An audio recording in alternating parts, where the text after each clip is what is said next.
Hey friends, we've got to learn to be happy for other people's victories.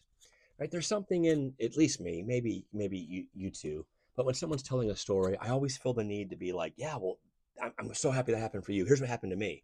And it's almost like I want to like one up or like prove that my life's exciting too or something's right. But we just right, it's not just followers of Jesus, but just to be a good person, we've got to learn just to be happy for other people. We've been in a story in John chapter 5. You should read 1 to 15. We're going to read 11 and 12. And I realize I'm taking this out of context because this is kind of a meta, like looking down on the lesson and going, we need to learn this than what it actually says. But this is such an important thing. Here's what it says John 5, verse 11. But he replied, the man who made me well said to me, pick up your mat and walk. So they asked him, who is this fellow who told you to pick up your mat and walk? Right? They were prying. They, as we said in the last video, they were ready to kill this guy because he broke their regulation, claiming that he broke their law. They were not happy that this man got healed because it happened on a Sabbath day.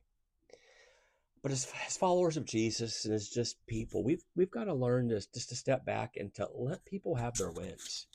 Right? We don't have to understand it. We don't have to get it. We don't have to one up it. We don't have to, right, feel like we have some kind of shame because they have something exciting going on and that we don't.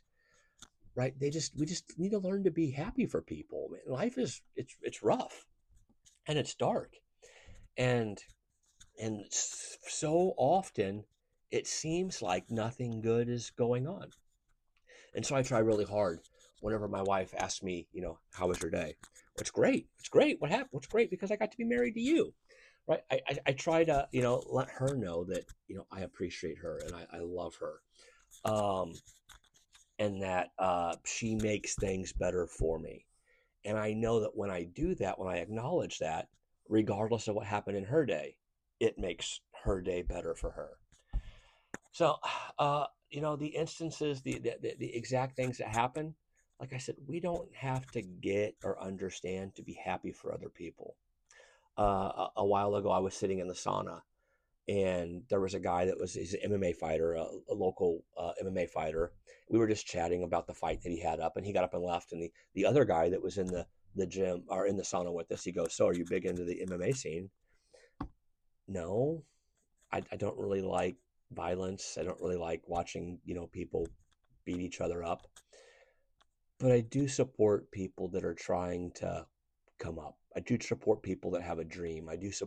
Try to support small businesses. I do to, and I find the thing that causes people to want to get better.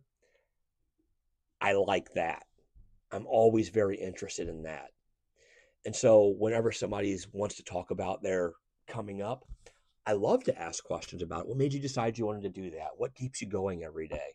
Where do you want to take this to? I love those types of questions. I love to see people's enthusiasm because that enthusiasm in them, whenever I'm not trying to one up their story, it causes enthusiasm inside of me. As I said, the world is dark and it's hard enough. We've got to stop trying to squash people's dreams or minimize their progress because we've stopped dreaming or we haven't made the progress that we want to. Right? We've got to learn to be a raving fan of people that God's placed in our path. We've got to learn to be happy for other people's victories. Have a beautiful day. Bye-bye.